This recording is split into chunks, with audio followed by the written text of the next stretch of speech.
Morning mga ka-idols! Happy Sunday sa inyong mga ka-idol, ka-followers.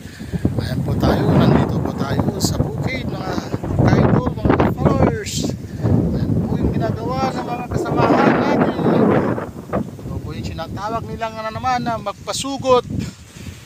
Mga ka-idol, ka-followers, salamat. Anong ginagawa natin ngayon? Happy Sunday mga ka-followers, mga ka-idol.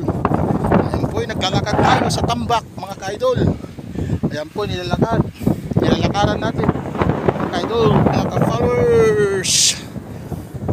Happy Sunday sa inyong lahat at advance Merry Christmas. Uy. Ang hirap na maglakad ng ganito mga ka-idol, mga ka-followers. Maputik, malambot sa pilapil. Ka-idol, mga ka-followers, ang inyong lingkod sa inyong mga pag-idol. Salamat!